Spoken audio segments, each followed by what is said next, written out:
여러분 안녕하세요. 사연투브를 들으며 출근하는 걸 일상의 낙으로 삼고 있는 40대 가장입니다. 차 안에서 매번 듣기만 하다 이렇게 사연을 보내려고 하니 참으로 어색하네요. 없는 글솜씨에도 불구하고 오늘 제가 이렇게 사연을 보내게 된 이유는 저의 인생을 바꾼 기적 같은 만남과 인연을 여러분께 소개하고 싶어서랍니다. 그 잊지 못할 인연을 지금부터 여러분께 조심스럽게 이야기하려 합니다. 저는 소위 말하는 개천에서 난 용이었어요. 서울에서 빠르면 6시간, 막히면 7시간이나 걸리는 시골 중의 시골에서 태어났죠. 저희 집은 농사를 지었지만 버는 수입이 적었는데다 제 밑으로 나이 차이가 나는 여동생이 있었기에 항상 돈에 쪼들렸어요. 하지만 다행히 저는 머리가 좋았고 학창 시절 내내 죽도록 공부한 덕에 우리나라에서 5손가락 안에 드는 명문대에 진학할 수 있었죠. 집안 사정이 그러니 등록금을 내달라는 말은 꺼낼 수조차 없었습니다. 저는 월세와 등록금을 내느라 대학 시절 내내 가회를 뛰었고 틈틈이 카페나 PC방 같은 곳에서도 일했죠. 동기들은 동아리다 미팅이다 노느라고 분주했지만 저는 마치 일에 중독된 사람처럼 아르바이트만 해댔고 남들이 다 하는 연애 따윈 언감생심 꿈도 꾸지 않았죠. 하지만 그런 저에게도 사랑은 찾아왔고 그렇게 대학교 4학년 졸업 논문을 쓰던 시기에 연애를 시작할 수 있게 되었습니다. 너 여자친구 없지? 뭐? 옷은 후줄근해가지고 맨날 도서관에서 살잖아. 딱 봐도 여자친구 없게 생겼는데 뭘. 내가 너랑 사귀어줄게. 여자친구의 이름은 정유정으로 약대에서 소문난 퀸커였습니다. 약대 정유정이라고 하면 학교 사람들은 물론 근처 다른 대학 사람들도 모두 알고 있었죠. 머리도 좋은데다 얼굴도 예쁘고 스타일도 발군인 유정이는 모든 남자들의 로망이자 여자들의 우상이었어요. 그런 애가 어떻게 저 같은 놈이랑 사귀게 되었는지 모르겠다며 사람들은 저를 대학가 7대 미스터리라고 불렀답니다. 하긴 저도 그랬어요. 유정이 같은 애가 대체 왜 저랑 사귀는지 알 수 없었죠. 하지만 사람들의 의문에도 저희의 만남은 3년간이나 계속됐어요. 3년간 별별 일을 겪으며 지지고 볶으니 자연스레 함께하는 미래를 꿈꿨고 저희는 30 전에 결혼식을 올리자 서로와 약속을 했죠. 하지만 사랑만으로 결혼하기엔 저와 유정이는 서로 사는 세계가 달랐습니다. 가난한 시골 출신인 저와 다르게 유정인 모자라게 살아본 적 없는 부잣집 외동딸이었거든요. 게다가 외할아버지부터 어머니까지 대대로 약사일 만큼 집안도 좋았습니다. 저와 유정인 서로 사랑했지만 사랑만으로 양쪽 집안의 차이는 메꾸기가 어려웠어요. 특히 유정이 어머니께서 무척이나 반대하셨답니다. 예, 너한테 걔가 가당키나 안 되니? 네가 뭐가 아쉬워서 그런 애를 만나? 대학만 좋은 곳 나와 허울만 좋지 속빈 강정이나 다름없는 애잖니? 걘 아직 취직도 못했다면서? 넌 학교 졸업하자마자 바로 약사 자격증도 땄는데 걘 취업 준비도 안 하고 뭘 했다니? 걔 너희 학교 출신 맞아? 혹시 뭐 부정입학 같은 거 한 거 아니야? 엄마, 그런 거 아니야. 인호가 학교 다니면서 등록금도 벌고 생활비도 버느라 바빴어. 머리도 좋고 능력도 있는데 지금 상황이 좀 안 좋을 뿐이야. 그러니까 안 된다는 거야. 돈도 없고 상황도 안 좋은 애랑 결혼해서 네 팔자 망칠 셈이야? 어머니는 저희의 결혼을 결사반대하셨어요. 제 핸드폰 번호는 어떻게 하셨는지 저한테 헤어지라고 100통이 넘게 메시지를 보내시질 않나. 헤어지지 않으면 헤어지게 만들어주겠다며 제가 가외 수업하는 학생네 집 앞에 서 계시질 않나. 남들조차 그 정성이 대단하다고 할 정도였죠. 하루는 쉬는 날 다짜고짜 자취방으로 밀고 들어오셔서는 유정이랑 헤어지라고 하신 적도 있었습니다. 아이고, 휴일이라고 팬티바람으로 늘어지게 있는 꼴 좀 봐.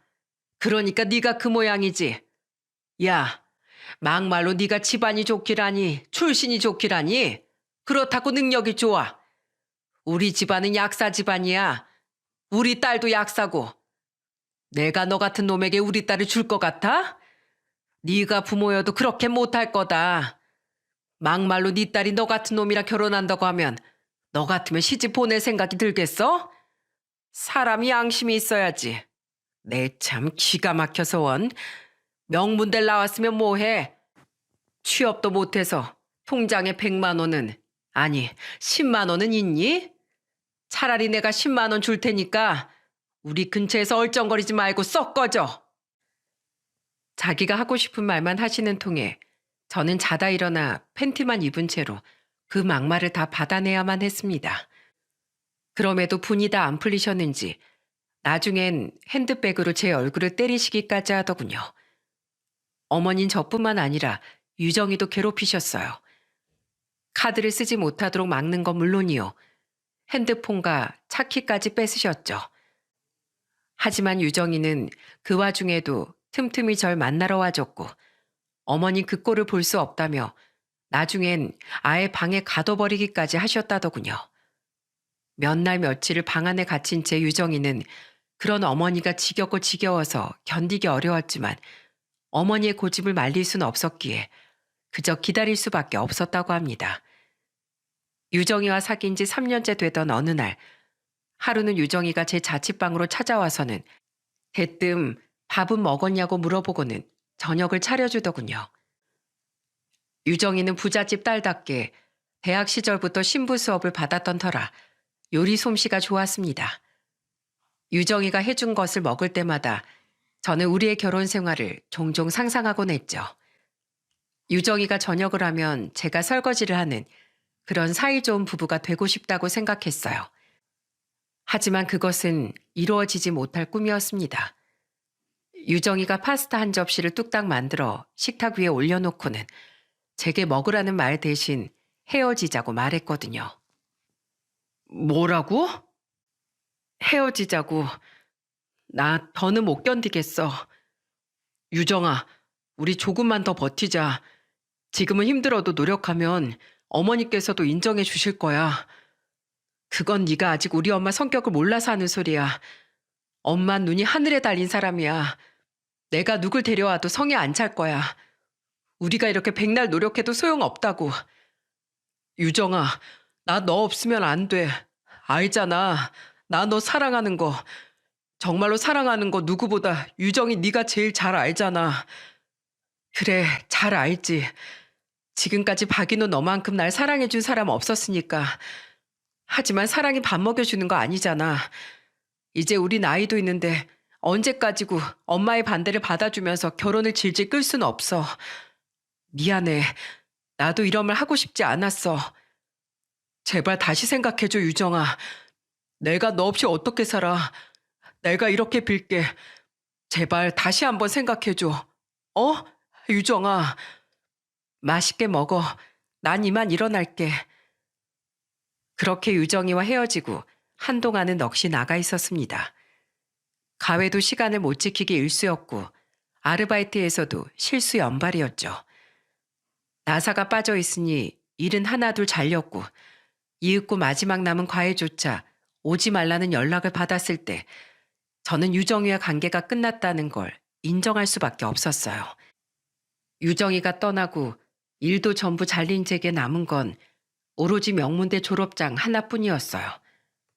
일단 먹고 살아야 했기에 저는 국내 기업 중 이름난 곳을 골라 이력서를 넣어봤죠. 일만 하느라 별다른 경력이 없던 저는 매번 서류에서 탈락하는 고배를 마셔야만 했습니다. 그래도 눈을 낮추고 싶진 않았어요. 좋은 대학에서 좋은 성적으로 졸업할 정도니 발휘되지 못했을 뿐 능력은 출중하다 나름 자부했었거든요. 하지만 그건 제 착각이었죠. 유학까지 다녀온 해외파가 넘쳐나는 한국의 취업시장에서 저 같은 놈은 발에 치일 듯이 많았거든요. 그렇게 100여 번 정도의 탈락 끝에 저는 정신을 차렸고 29살이라는 신입이라기엔 애매한 나이에 한 중소기업에 겨우 입사할 수 있게 되었습니다. 회사 생활을 3년 정도 했을 때 아는 선배의 소개로 아내를 만나게 됐어요. 아내는 통통하고 아담한 데다 수수한 차림이 어울리는 귀여운 사람으로 웃는 모습이 인상적인 여자였습니다.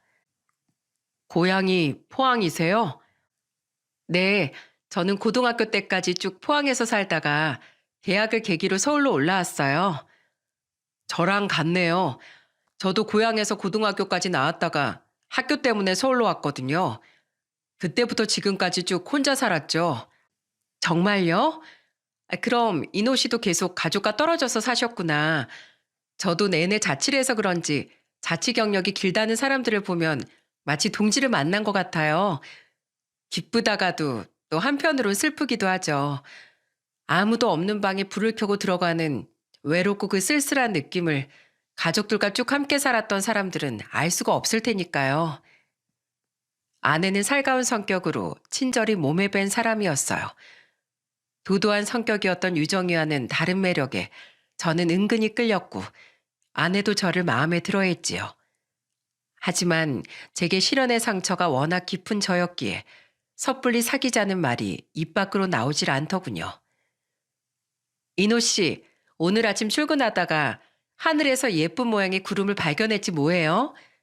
이노 씨에게 보여주고 싶어서 이렇게 사진을 찍어 보냅니다. 이 구름 사진 보고 오늘의 힘듦이 씻겨 내려갔으면 좋겠네요. 언제나 응원합니다. 그저 구름 모양이 예뻐서 꽃이 아름다워서 지나가는 고양이가 귀여워서 같은 이유로 아내는 제게 많은 메시지를 보내주었습니다. 그 사랑스러운 마음에 저는 결국 마음의 문을 열었고 저와 아내는 그렇게 사랑을 시작했죠. 하지만 처음에 주저함이 무색하게도 저희는 사귀기 시작한 지 2년 만에 결혼을 하게 되었습니다. 결혼 후 1년이 조금 넘었을 무렵엔 아이까지 생겼죠.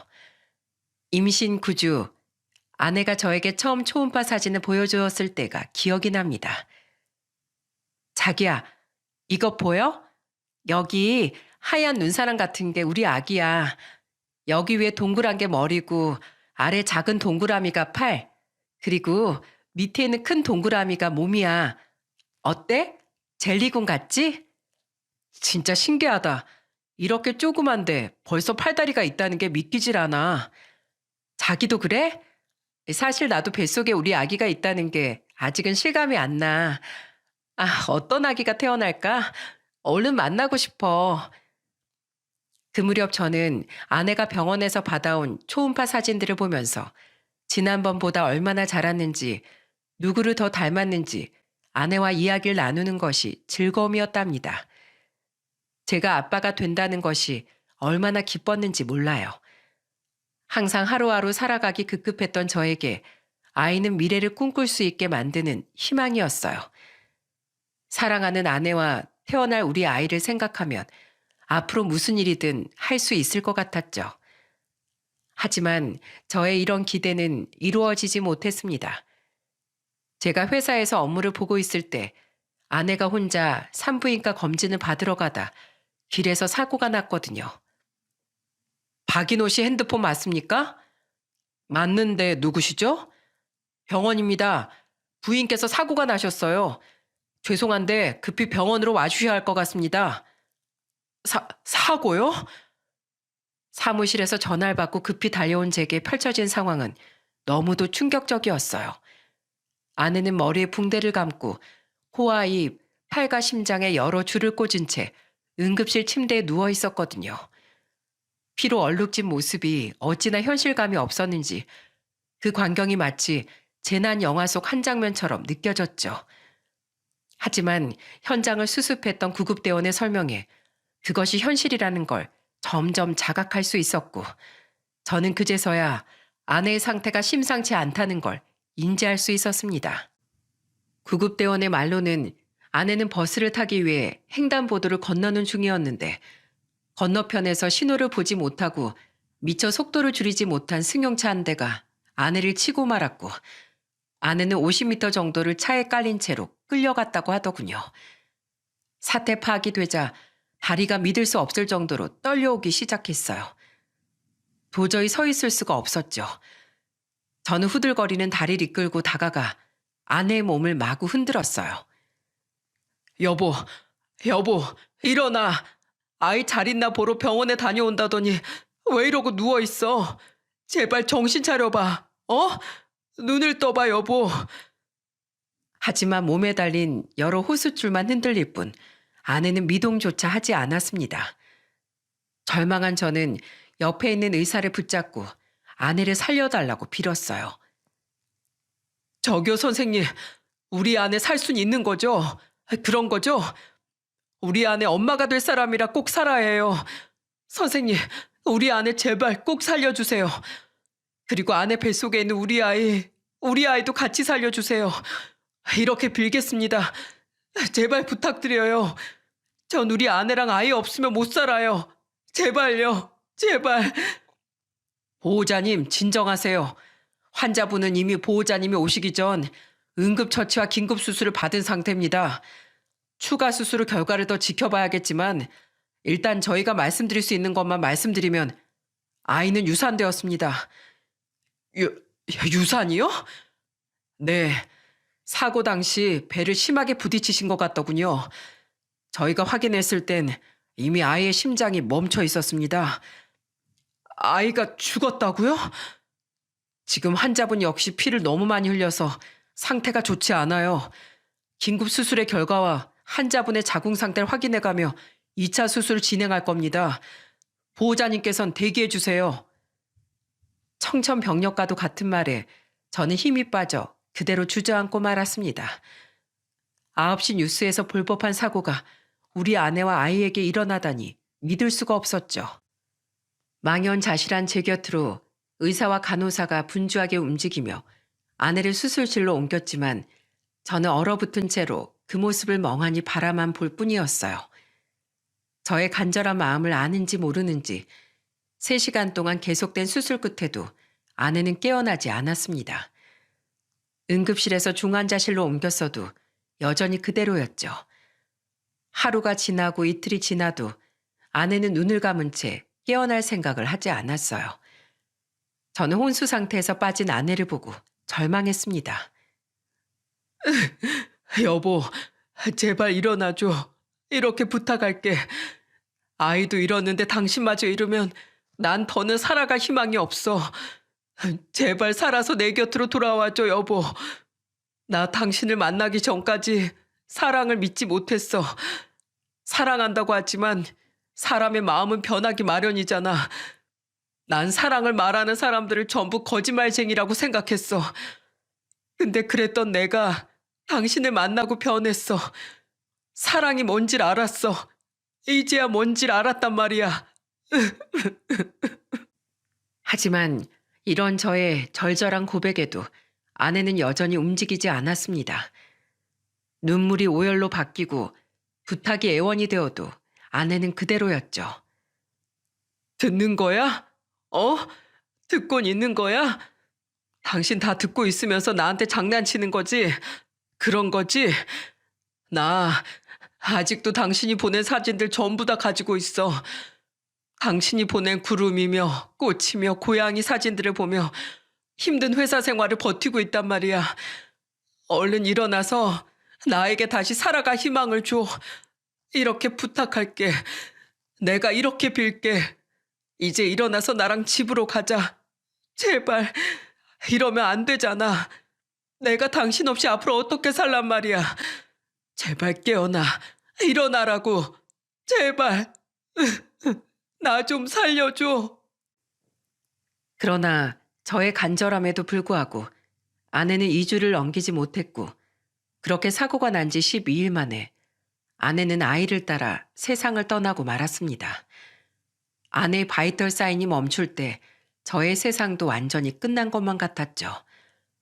불과 얼마 전까지 아내와 아이가 함께하는 행복한 미래를 상상했건만 그것이 마치 오래된 전생의 일처럼 느껴지더군요. 삶의 이유였던 아내와 아이의 죽음은 제게 참기 어려운 절망이었습니다. 이 절망은 포항에서 올라오신 장인어른과 장모님께도 마찬가지였겠죠. 특히 장모님께서는 아내의 영정사진 앞에서 탈수로 몇 번을 기절하실 정도로 오열의 오열을 거듭하셨어요.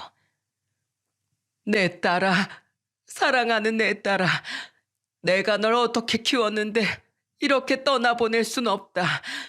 그럴 순 없어. 그러니까 엄마가 포항에서 같이 지내자고 했잖아. 뭐하러 서울까지 올라와서 이렇게 고생만 하다가 죽다니. 이게 말이 되니? 박서방, 자넨 우리 딸이 이렇게 될 때까지 뭐하고 있었나? 어? 뭐하고 있었냔 말이야. 우리 딸이 이렇게 차가운 주검이 되어 돌아올 줄 알았다면 내 자네에게 우리 딸을 안 맡겼을 걸세. 우리 딸, 세상에서 제일 착하고 예쁜 우리 딸. 저는 장모님의 원망 섞인 말씀에도 면목이 없어 고개를 들지 못했어요. 장모님은 그렇게 한참을 제게 매달려 우셨고 저는 그런 장모님을 꼭 안아드렸죠. 저와 장모님은 아내의 영정사진 앞에서 서로를 안아주며 그렇게 한참을 울었답니다. 아내의 장례를 마친 뒤 저는 직장도 그만두고 폐인처럼 지냈어요. 아내와 함께했던 공간에 버려진 듯 홀로 남겨져 있다는 현실이 저를 미치게 만드는 것 같았거든요. 저는 무언가에 의지하지 않으면 살아갈 수가 없을 지경이었죠. 그런 저에게 소주는 현실을 잊게 만드는 마법과도 같은 것이었어요. 그 당시 제게 소주는 물이었고 밥이었고 유일한 치료제였습니다. 저는 술에 의지한 채 무려 2년이란 시간을 아무도 없는 깜깜한 방에서 신세를 한탄하며 보냈죠. 2년이 조금 지난 어느 날, 그날도 어김없이 술을 사러 슈퍼에 가는데 제 옆으로 아이를 데리고 지나가는 부부가 지나가더군요. 아빠로 보이는 남자가 아내와 아이의 손을 잡고 웃으며 걷고 있었죠. 저는 그 모습에 울컥하고 말았습니다.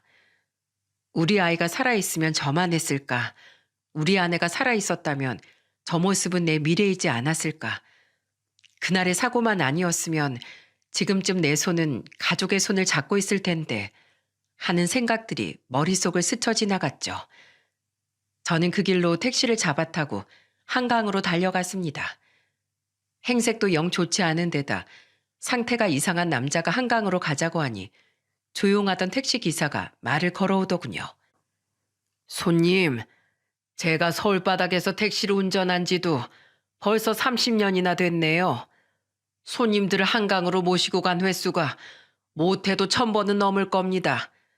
그래서 손님들이 택시에 오르는 모습만 봐도 어떤 심정으로 가자고 하는지 속이 훤히 들여다 보이죠. 혹여라도 이상한 생각 하시는 거면 지금이라도 좋으니 그만두세요. 기사님, 하지만 오늘은 제가 도저히 견딜 수가 없어요. 살아갈 희망이 없단 말입니다. 가족이 다 죽었는데 저 혼자 살아가면 뭐합니까? 그날 제가 휴가를 내고 아내를 직접 데리고 병원을 갔다면 그 사고가 일어나지 않았을 수도 있어요. 아내와 아이가 살 수 있었을지도 모른단 말입니다. 기사님께서 저의 이런 심정을 알기나 하십니까? 모르죠. 아마 그 슬픔은 죽었다 깨어나도 알지 못할 겁니다. 하지만 나이를 조금 더 먹은 사람으로서 참견은 좀 해야겠어요. 손님, 사람이란 죽을 이유가 곧 살 이유가 되기도 하는 법이랍니다. 강을 보면서 제 말을 잘 생각해 보세요. 돈은 받지 않겠습니다. 기사님은 돈도 안 받고 절 한강으로 데려다 주었죠. 저는 다리와 강물 표면에 반사된 네온 사인들을 보면서 아내와 있었던 모든 일을 떠올렸습니다. 아내와 함께했던 행복과 기쁨의 기억이 마치 주마등 같이 느껴졌죠. 한참을 서 있던 저는 하늘을 바라보며 기도했어요. 여보, 당신과 함께했던 아름다운 추억을 내 주마등으로 만들진 않을게. 이 기억을 내가 살아갈 희망으로 바꿔보도록 노력할게. 이제 방황하지 않고 당신이 내게 남겨준 기억을 소중히 간직하며 살아갈 테니 부족한 날 하늘에서 지켜봐줘. 한강에서 돌아온 뒤 마음을 다잡은 저는 다시 직장 생활을 하기 위해 여기저기 이력서를 넣기 시작했어요. 아내를 위해서라도 폐인의 생활로 돌아갈 수 없었죠. 그런 제 마음을 알고 아내도 하늘에서 도와주었는지 일을 구하러 다닌 지 반년 만에 운 좋게 원하던 회사에 들어갈 수 있었죠. 회사에서의 생활은 쉽지 않았습니다. 아무래도 2년간의 공백이 컸죠. 하지만 다른 것들은 생각하고 싶지 않았기에 저는 오로지 일에만 매달렸습니다. 그렇게 1년, 2년, 시간이 흐르자 처음엔 경력에 구멍난 신입이라고 저를 이상하게 보던 선배들도 저의 노력에 칭찬을 아끼지 않더군요. 저는 그렇게 상사들의 인정을 받으며 회사를 무려 10년 동안 다녔답니다. 하지만 회사에 위기가 찾아오게 되었죠. 바로 경제가 휘청대기 시작한 겁니다. 무역 중심의 회사다 보니 아무래도 세계 정세에 민감하게 반응할 수밖에 없었거든요. 어수선한 회사의 분위기를 대변이라도 하듯 회사의 사정은 점점 어려워지기 시작했고 제 직급에 있는 동료들은 퇴사의 압박을 받기 시작했습니다. 저 역시 정리해고 대상자였죠. 압박을 못 이긴 저는 결국 회사가 제시한 조건을 받아들이고 말았어요. 시간이 좀 걸리겠거니 했던 사직서는 예상과 다르게 순식간에 수리되더군요. 마치 기다렸다는 듯이 말입니다. 그날 저녁 6시 직원들이 모두 퇴근한 빈 사무실에서 저는 혼자 책상을 정리했어요. 짐이 많을 것 같더니 10년간의 세월이 고작 박사 하나로 정리되더군요. 이 회사를 위해 살신성인의 정신으로 노력했건만 고작 나에게 남은 것이 이 박사 하나뿐이라니 허무한 감정에 휩싸인 저는 사무실 앞에 박스를 통째로 버리고 나와버렸습니다. 그리곤 밤의 서울길을 한없이 정처 없이 걸었어요. 인파를 헤치고 걷는 제 모습이 무척 초라하더군요. 저만 낙오자가 되는 느낌이죠. 사람들은 다 웃고 있는데 왜 나는 이리도 거지 같은 기분일까? 모두 335 모여 즐겁게 노는데 난 왜 또 이렇게 혼자인 걸까 하는 비참한 생각들이 들었죠. 저 사람들은 사랑하는 가족들이 반겨주겠지?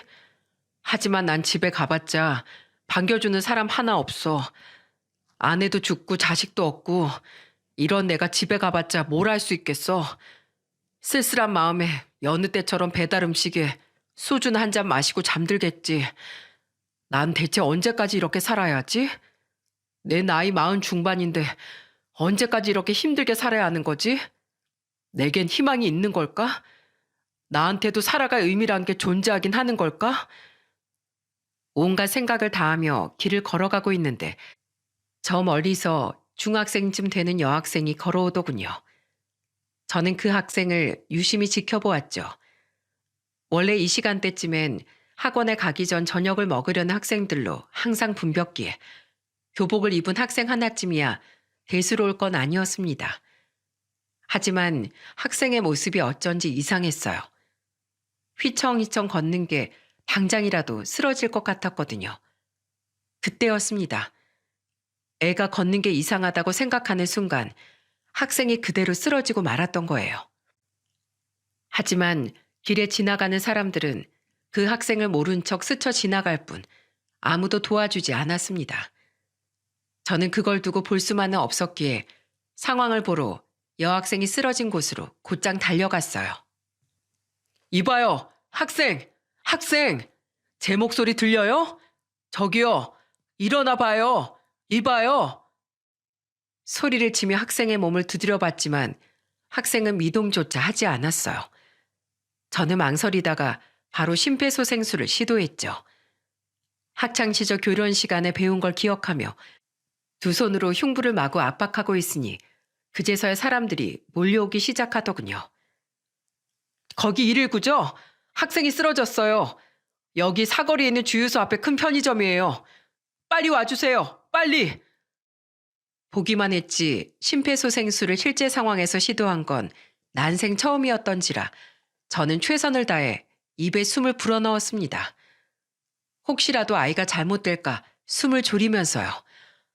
후 숨을 불어넣었음에도 움직이지 않는 아이의 모습에 눈물이 마구 나더군요. 제가 흔드는 대로 튕겨 나오는 아이의 몸이 언뜻 봐도 너무 말랐기 때문이었어요. 요새 세상이 어떤 세상인데 자식을 금보다도 더 귀하게 키우는 세상인데 대체 어떤 사정이 있길래 길에서 쓰러지기까지 했는지 너무도 안타까웠죠. 얼마나 지났을까요? 드디어 구급대원이 도착했고 산소호흡기를 대며 학생을 들것에 실어가더군요. 그렇게 현장이 수습되고 구급차가 출발하던 순간 저는 무슨 용기가 났는지 차 문을 닫으려는 구급대원을 붙잡았어요. 저도 같이 갔으면 합니다. 저 학생이 쓰러지는 순간부터 봤는데 이 학생이 집에 잘 들어가는지 마지막까지 봐야겠어요. 학생이 깨어나야 저도 안심이 될 것 같습니다. 부탁드립니다. 선생님이 목격자세요? 저희도 응급실에서 상황 설명을 할 사람이 필요하니 그럼 얼른 타세요. 응급실에 도착해 살펴본 학생의 상태는 길에서 본 것보다 더 심각해 보였어요. 특히 얼굴빛이 말이 아니었죠. 중학생인 것 같은데 피죽도 못 얻어먹은 듯한 얼굴로 어쩜 이리 딱하게 누워있는지 참으로 가여웠습니다. 그런 생각을 하고 있는데 학생의 교복 주머니에서 요란한 진동과 함께 벨이 울리기 시작했어요. 다급해진 구급대원이 주머니를 뒤져 핸드폰을 꺼냈죠. 떨어질 때 금이 간 것인지 귀퉁이가 깨져 금이 간 핸드폰 액정에는 엄마라는 선명한 두 글자가 찍혀 있더군요. 수영아, 왜 이렇게 연락을 안 받아? 엄마가 전화하면 째깍째깍 받으라고 했지? 너 엄마 자꾸 화나게 할래? 어머님이시죠? 여긴 병원입니다. 빨리 병원으로 와주세요. 따님이 쓰러지셨어요. 네? 우리 수영이가요? 거기 어디예요? 그 병원 어디냐고요? 빨리 말해요. 그렇게 전화를 끊은 지 15분 정도 지나자 학생이 정신이 들었는지 눈을 뜨더군요. 아이가 깨어나자 저는 안도감에 깊은 한숨을 내쉬었죠. 학생은 일어나자마자 대뜸 제게 자기가 또 쓰러졌냐고 묻더군요. 말투로 짐작하건대 이런 적이 한두 번이 아닌 것 같았습니다. 저 미주 신경성 실신을 앓고 있어요. 긴장을 많이 하거나 스트레스를 받으면 일시적으로 혈압이 떨어져서 쓰러지고 말죠. 이번 중간고사에서 좋은 성적을 내려고 밥도 안 먹고 며칠 밤을 새워 공부했더니 알게 모르게 스트레스를 많이 받았나 봐요. 아저씨께 폐를 끼쳐서 죄송해요. 도와주셔서 감사합니다. 그때 저 멀리서 헐레벌떡 뛰어오는 한 중년의 여자가 보였어요. 저는 그 모습을 보고 그 여자가 학생의 엄마라는 걸 알 수 있었습니다. 여자는 마치 문을 부술 기세로 응급실 안으로 뛰어들어왔죠. 그렇게 숨이 턱까지 차오른 여자의 얼굴이 응급실 불빛에 비쳐 서서히 윤곽을 드러내는 순간 한 발 두 발 다가오는 그 여자를 보고 저는 온몸이 벌벌 떨리기 시작했고 글자 그대로 얼어붙고 말았습니다. 등 허리를 타고 소름이 천천히 퍼지는 기분에 머리털이 삐쭉삐쭉 서는 듯 했죠. 하지만 이 기분은 저만 느낀 것이 아닌 듯 했습니다. 그 여자도 저를 본 순간 얼어붙었거든요. 마치 그곳에만 시간이 멈춘 듯 저와 여자는 서로를 보며 망부석처럼 서 있었습니다. 소리조차 들리지 않았죠. 세상이 모두 지워지고 저와 그 여자만이 남겨진 것처럼요. 그렇게 몇 초간의 지독한 정적 끝에 병원의 시끄러운 소리가 제 귀로 쏟아졌고 그제야 저는 무거운 입을 겨우 뗄 수가 있었습니다. 유정이? 그렇습니다, 여러분. 그 학생의 엄마라는 사람은 제 첫 여자친구이자 어머니의 반대로 3년간 사귀고 헤어진 바로 그 정유정이었던 거예요. 정말 어떻게 이런 우연이, 아니 인연이 있을까요? 단언컨대 아마 온 세상을 다 뒤져도 이런 질기고 질긴 인연은 없을 겁니다. 박인호? 너 박인호지? 지금 이거 어떻게 된 거야? 내가 이해할 수 있도록 상황을 설명해봐. 네가 왜 여기 있어? 나 말고 먼저 딸 상태부터 확인해. 쓰러졌다가 방금 의식을 되찾았어. 제 말에 유정이는 정신이 든 듯 딸에게로 달려가 상태를 확인하기 시작했어요. 너 왜 이러니? 왜 자꾸만 이래? 왜 자꾸 이렇게 쓰러져? 엄만 너밖에 없는 거 알잖아. 엄만 너 하나만 보고 사는데 왜 자꾸 엄마 심장을 철렁하게 만드는 거야? 왜? 왜 엄마를 나쁜 엄마로 만드는 거냐고. 걱정 끼쳐서 죄송해요, 엄마. 근데 나 이제 괜찮아. 다행이다. 정말 다행이야. 엄마, 나 이 아저씨가 안 도와줬으면 정말 큰일 날 뻔했어. 뭐? 그게 정말이야? 정신 잃기 직전에 이 아저씨가 나한테 달려오는 걸 봤어. 나 이 아저씨 덕분에 산 거예요. 아저씨는 그냥 네가 쓰러지는 걸 보고 심폐소생술을 했을 뿐이야. 내가 아니더라도 거기 있는 누구라도 그렇게 했을 거야. 그런 말씀 마세요. 아저씨가 제 목숨을 구해주신 거나 마찬가지죠. 아저씨 감사해요. 정말 감사합니다. 병원에선 상태가 좋지 않은 데다 탈수 증상도 있으니 수액을 맞고 가라고 하더군요. 학생은 엄마가 온 것에 긴장이 풀렸는지 수액을 맞다 꾸벅꾸벅 졸기 시작했고 유정이는 딸이 잠든 걸 확인하자마자 저를 밖으로 불러냈어요. 오랜만에 본 유정이의 모습은 꽤 달라져 있더군요. 이목구비만큼은 그대로였으나 세월을 이기지 못했는지 중년의 아줌마가 되어 있었죠. 저는 제 앞에 있는 유정이의 모습에 어쩐지 시간에 거슬러 올라간 것 같아 이상한 기분이 들더라고요. 네 딸 원래부터 아팠던 거야? 어, 태어날 때부터 병약 체질이었어. 지금은 그래도 많이 나아진 편이야. 예전엔 조금만 긴장해도 바로 쓰러졌었거든. 그렇구나. 근데 딸이 쓰러졌는데 네 남편은 왜 안 와? 일이 많이 바쁜 거야? 남편? 남편은 무슨, 나 이혼했어. 뭐라고? 언제? 벌써 한 7, 8년 됐나? 왜? 무슨 일이 있었던 거야? 정말 있었지.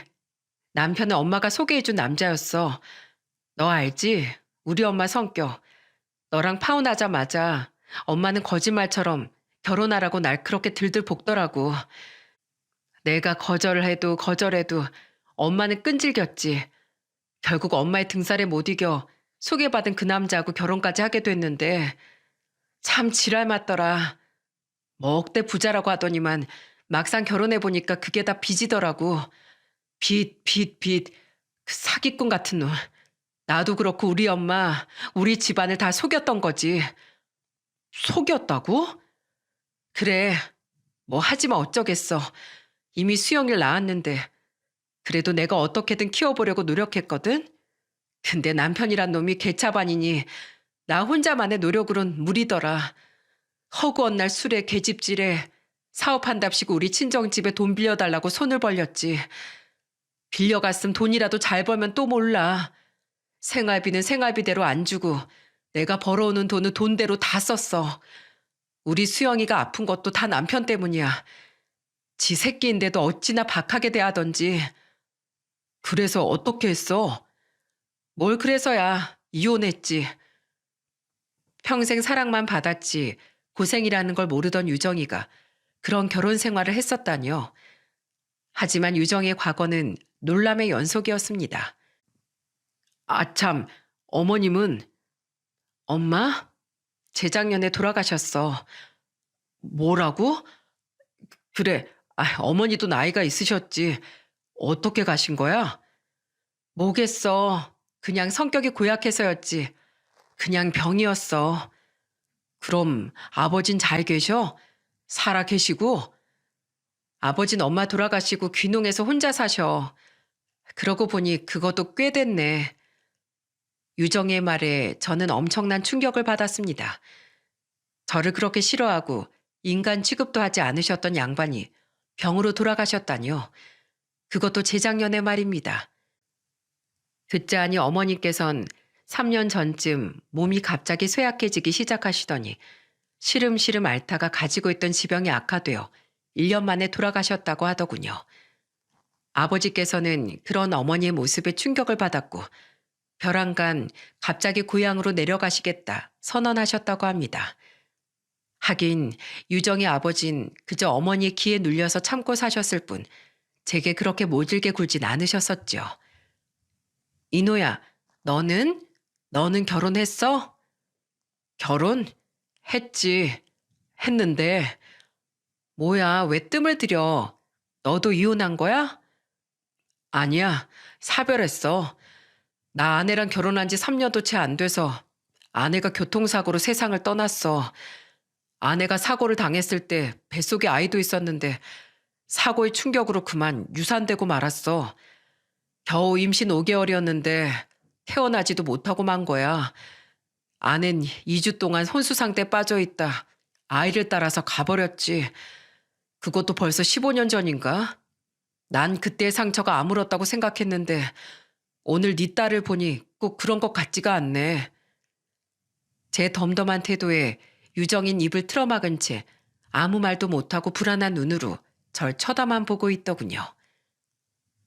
아내와 아이가 죽으니 살 이유가 없었어. 폐인처럼 살다가 죽으려고 한강에도 갔지. 근데 죽을 수가 없더라고. 내가 죽으면 우리 아내가 나에게 남긴 기억들이 세상에서 사라지고 마는 거잖아. 난 그 아름다운 추억들을 주마등으로 만들 수가 없더라고. 그때 난 다시 살아야겠다고 마음먹었어. 가정을 꾸리고 아빠가 되기에 그저 내가 너무 모자란 사람이었어. 난 그냥 그때 일을 한때 즐거운 꿈이었다고 생각해. 내 인생에 감당하기 어려울 정도로 큰 사랑이 잠깐 왔다 갔다고 여기기로 했어. 그렇게 조용한 정적이 흘렀습니다. 분위기가 가라앉자 유정이는 머쓱해하며 다시 이야기를 이어나가더군요. 그렇구나. 너나 나나 기구한 삶인 건 비슷하네. 네 인생도 나처럼 우여곡절이 많아. 그간 고생이 참 많았겠다. 그래, 요새 뭐하고 지내? 들으면 놀랄 거야. 나 오늘 회사 잘렸거든. 10년을 회사에 헌신했는데 회사가 희청이자마자 바로 정리해고 대상으로 올라가 버렸지 뭐야. 동료들이 하나둘 떠나가는 판국에 나라고 뭐 별 수 있겠어? 내 나이가 그렇잖아.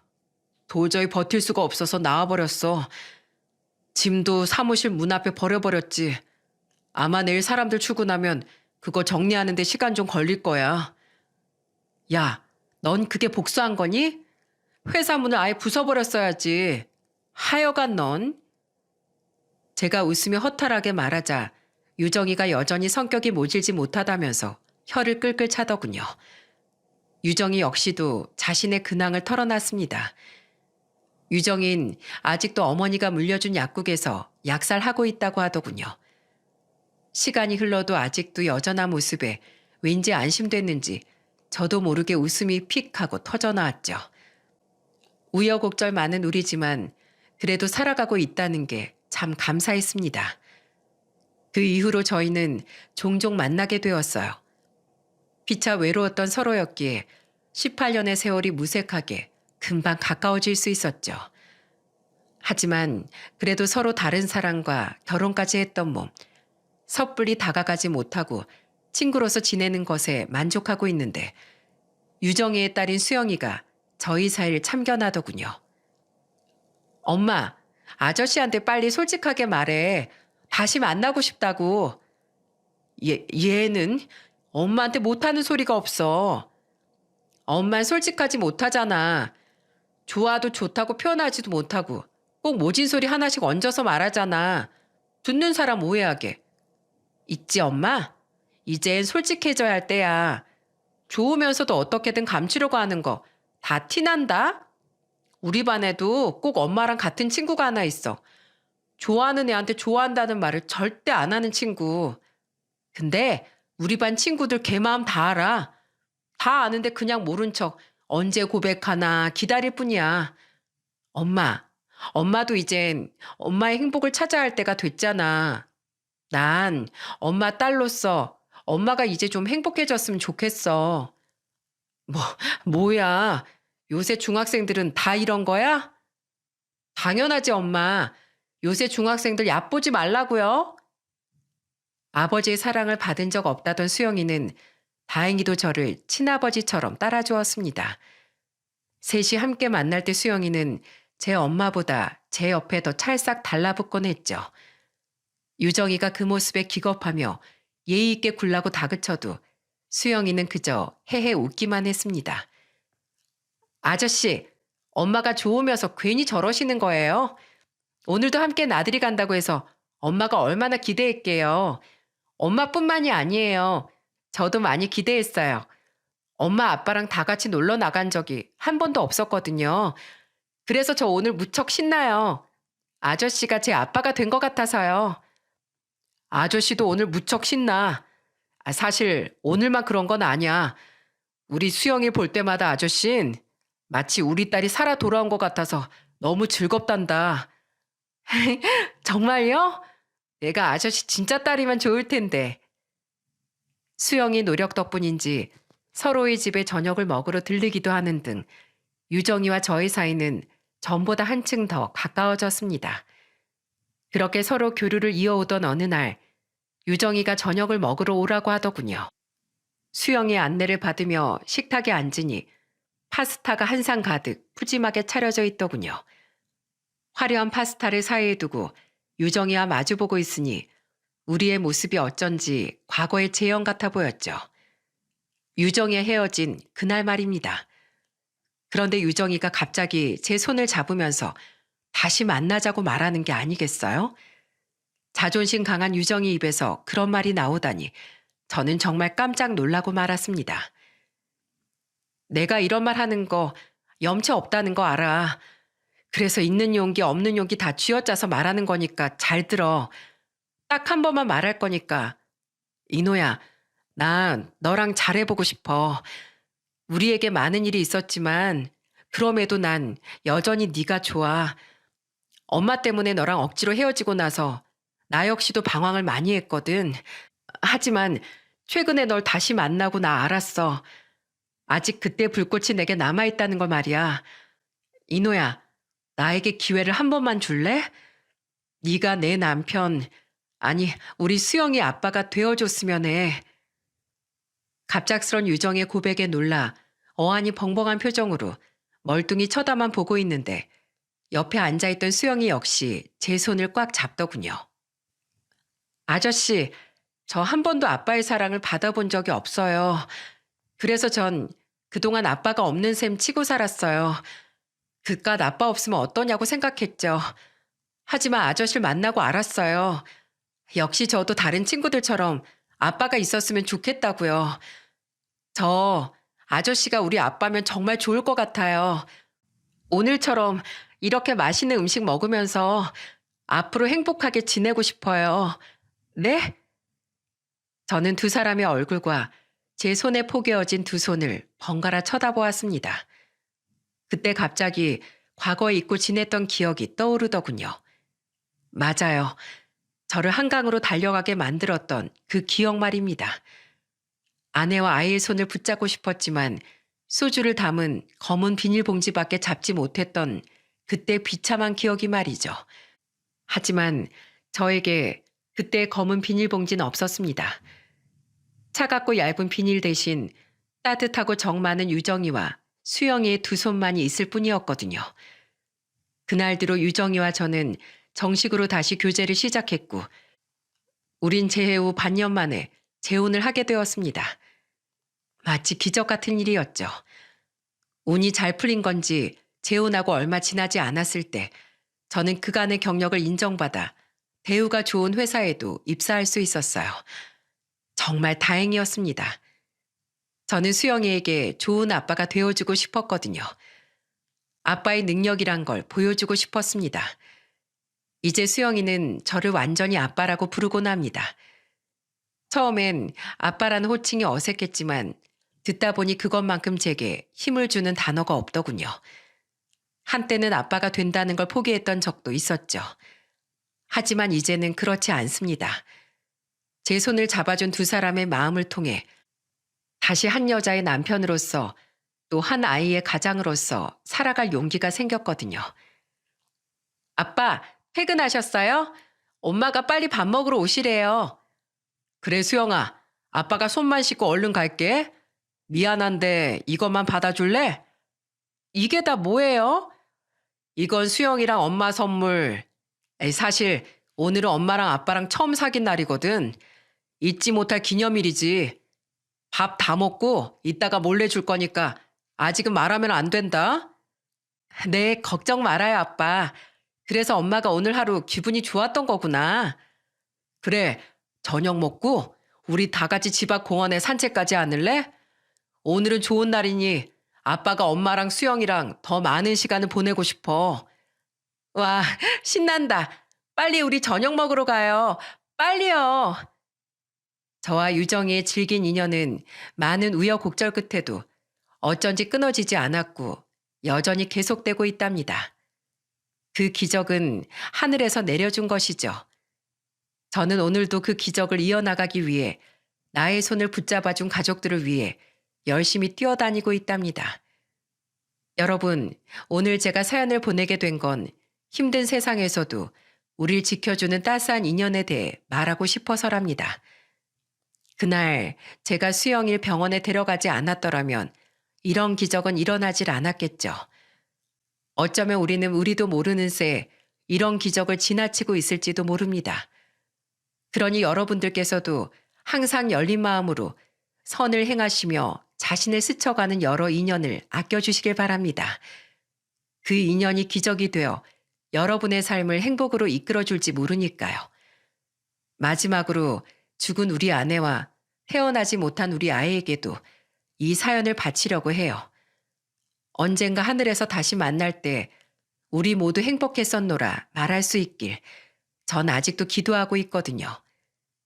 지금 제가 행복한 것처럼 그 두 사람 역시 하늘에서 한 점의 아픔과 고통 없이 행복하게 지내고 있길 바랍니다. 제가 발견했던 기적을 여러분들께서도 찾으실 수 있길 바라며 이만 제 사연을 마칠게요. 모두 행복하세요.